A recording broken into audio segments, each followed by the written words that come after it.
Welcome to the Creative Visionaries podcast. My name is Tori Barker, a digital marketing specialist, business owner, mom, and you guessed it, a creative visionary. This podcast is about inspiring business owners, building connections, sharing success stories, and motivating others. Join me on this journey as we tap into your true potential and unleash your inner visionary.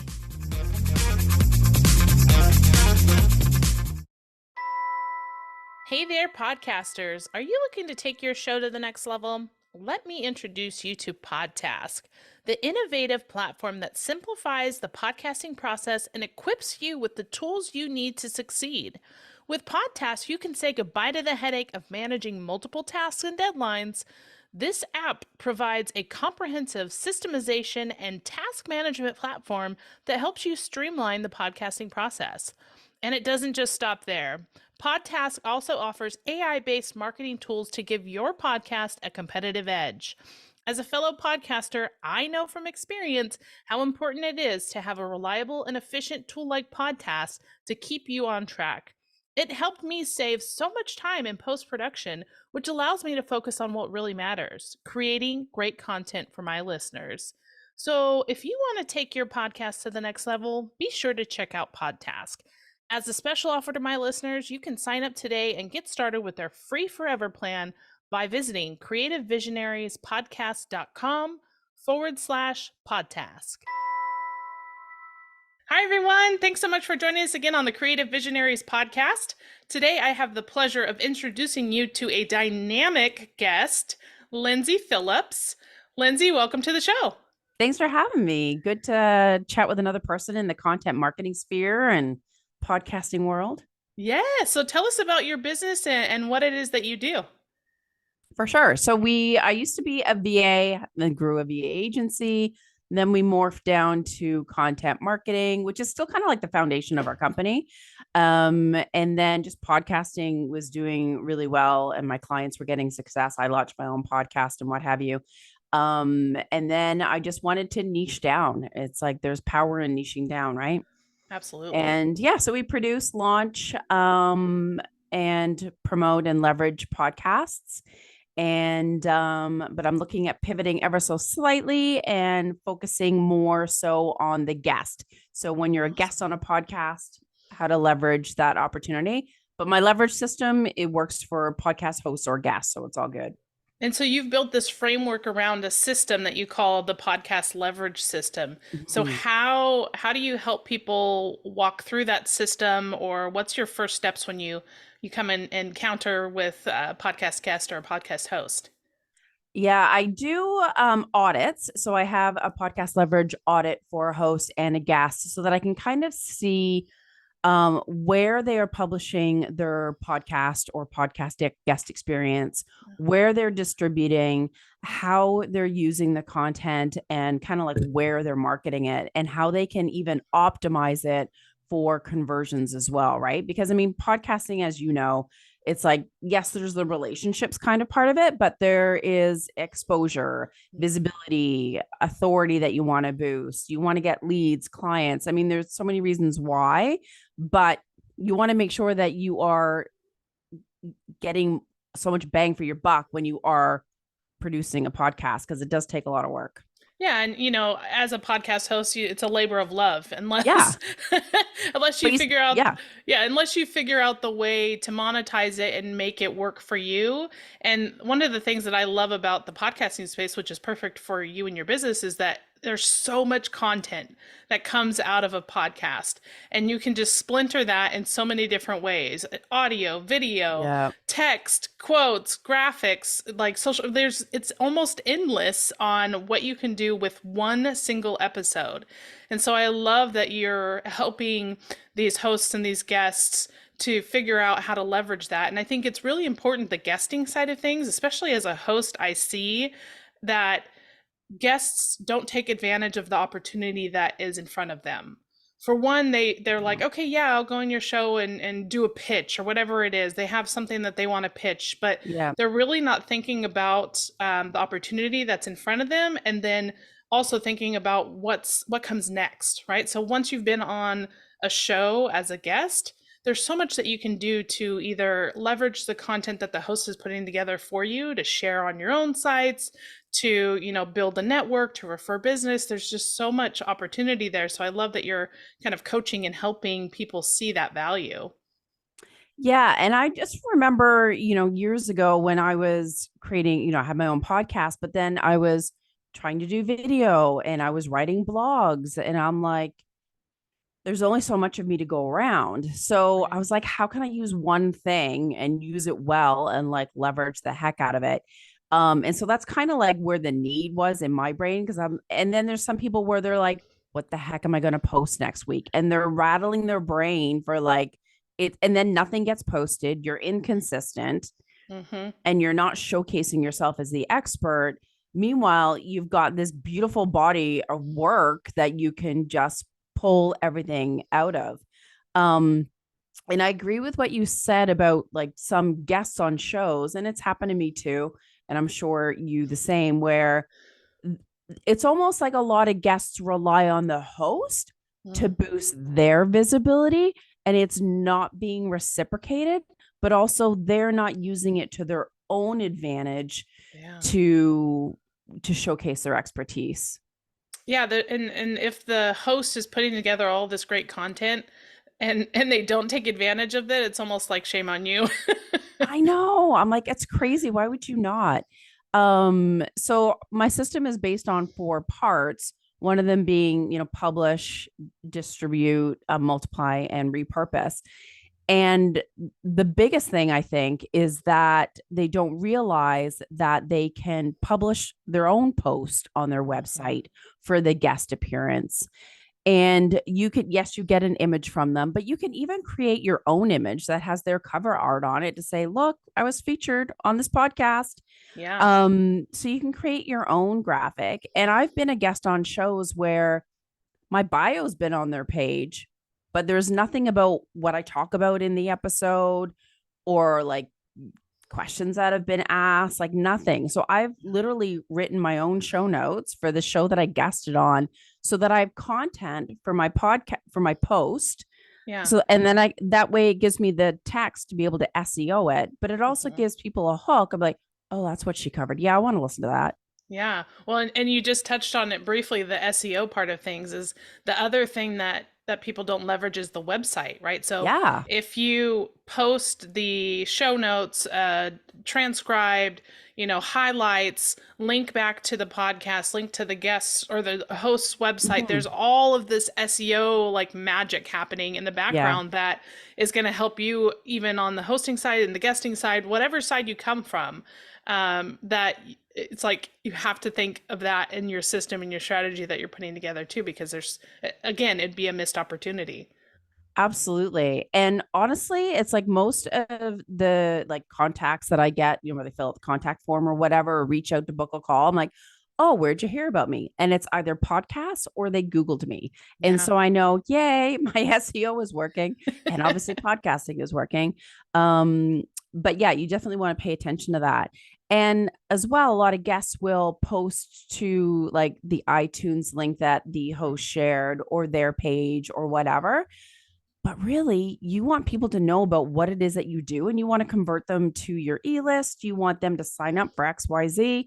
So you want to push them to your website. And then, of course, huge amount of real estate there. You can have call to actions and images Mm, throughout it. You can have a pop up. You can have like that sidebar real estate, lead magnets, your Facebook group, whatever that yeah. is. Use that and optimize that real estate so that you can convert those listeners and they come into your world. As a podcaster, you know that creating great content is only half the battle. That's where Remarker comes in. Remarker is a podcast branding, production, and marketing solution. Whether you're a seasoned podcaster or just starting out, Remarker will help you grow your show and build your authority. So why wait? Head to creativevisionariespodcast.com/remarker. That's REMARKR, where you can book a demo and discover how Remarker's full service approach can benefit you and your podcast. Yeah. So talk about the content that you're producing, right? So either on pick a side, guest or host, Yeah. the content that you're coming to a podcast with, why and how is that so important? So to me, it's like you want to make sure that you're showcased as the expert so that you have control over the content, especially if you're a guest. Um, and if you're a host, obviously, again, you've got that body of content. There's so many little nuggets of information in there that are golden. Yeah. But you want to make sure that you're in front of as many eyeballs as possible. And like so many podcasters do not record video. So therefore, Mm. they don't do reels, they don't do like little short videograms, if you want to call them that. Yeah. They don't put that on YouTube. And of course, YouTube being like one of the biggest, well, the second biggest search engine, people do listen to podcasts, whether they're watching the video portion of it or it's even a static image. They are listening to podcasts on YouTube. Mhm. I even a client of mine, there's always new directories and stuff that come up, right? Of And course. so we put her on Verbal, Audia was a couple of them. And as soon as we did that, her number of downloads went up. Mm. And same with myself. When I went on Good Pods, my number of downloads went up. And then I started getting more traction on Good Pods. And then, like, I think last week I posted I was number 8 in the marketing category, business Yeah. category for Good Pods. I'm like, yay. So it's like if you're not on all of those apps or as Hmm. much as you can, then there's a whole pool of audience that you're not being able to touch and attract. Yeah. So you talked about Good Pods. Is that like a platform for the listeners? So is that a platform that feeds from like a Buzzsprout, or is that something specifically that you have to go into to have your content published on? No, some of them you do have to upload direct. Like Audio and Verbal, they don't necessarily auto populate. I forget which Okay. one doesn't. But Good Pods, yeah, it's like you sign up and then you put in your RSS feed and then it just sucks it in and like and Does its I think magic. yeah, it is magic, really. It's like fantastic. That RSS feed is the best thing ever. But some of them you do have control over like what your profile is, if you Mm. will. Yeah. Um, yeah, so some have more features than others. So, talk about the advertising side of things, right? So, there's a difference between organic and paid ads, or paid marketing, I guess you would say, Mhm. in the podcasting space. So, talk about one, what's the difference, and how you can grow one over the other. So to me, like, yeah, there's Facebook ads, there's LinkedIn ads, there's Google AdWords, YouTube. Um, I've known some people to get really good success with Facebook ads. YouTube and Google AdWords, it's kind of really hard to like navigate that, and you really got to spend a lot of money. But Facebook, it's more doable for people. Actually, one of the Jason Hunt, I can't remember the name of his company right now, but he was on my show, and he does Facebook ads for his show and his Mm. clients. And so basically there's like video snippets, right, that are Right. like little previews, or make like a media reel, and make sure that it's branded for your podcast so that they know that it came from the podcast. you know Put that out there, and whoever views them, you can do a retargeting campaign to then, like, basically, hey, like, subscribe to my podcast, kind of a thing. Yeah. And he has gotten so much more like downloads, subscribers, whatever, to his podcast because he is paying to Mm. put it in front of an audience that would take longer to do it organically.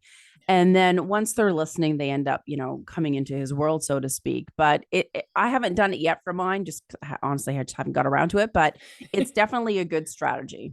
Yeah, and I think just like any marketing, what you do organically is going to be amplified with paid, Mhm. right? So Yeah. if you want to supercharge what you're doing organically, like start doing paid Yeah. advertising for whatever marketing funnels or podcasts or whatever service that you have, because that's definitely going to get more eyes and more impressions on what it is that you're doing. So, it's a strategy that everyone has to think about at some point implementing into their Yeah. business. And it is good to do, like, you don't want to do it when you get out of the gate necessarily, because you kind of want to work out those kinks. you want to see, like, check out the stats in, like, whether you're using Libsyn or Buzzsprout or whatever, like which topics are resonating, which, Mm. if you're doing solo episodes or if you're interviewing, which ones are getting the most downloads and where. And Yeah. then you can kind of see, even with social, like what approach or tone or messaging is attracting more attention. And then you can kind of craft your Facebook ads from that, because you already know what's going to work. Yeah. Well, I wanted to kind of go back to the podcast leverage system and talk about those steps that you have implemented.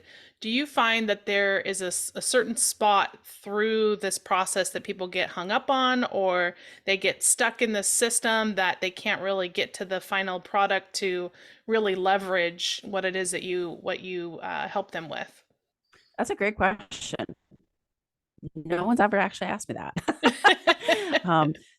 But yeah, we do get stuck sometimes, right? One of it is time, right? Like, especially as a business owner, and if you're a podcast host, like, generally, like, you're running a business. Mhm. And so you have time to record, but you don't necessarily have all the time to craft the social media, create the reels, create all those assets. So they just feel stuck and they don't necessarily reach out, for help. Yes, you can have a VA do it, and then obviously, hire an agency or a content marketing team, whatever that may be. Yeah. The other element too is, it's almost like they get stuck in their own head, like, mentally. Like, I've had so many people, they do a podcast, they do a blog, and it's like, oh, I can't do a video on that topic. I've already used the topic. And I'm Yeah. like, mm-mm. Like, they're not going to remember. And also, what someone reads, there's people that like to listen, there's people that like to watch, there's people that are on Instagram and they're not really on Facebook, or whichever, vice versa, right? Or they're on your email list and they absorb your emails like there's no tomorrow. Right. So you want to make sure that you are in front of all of those people.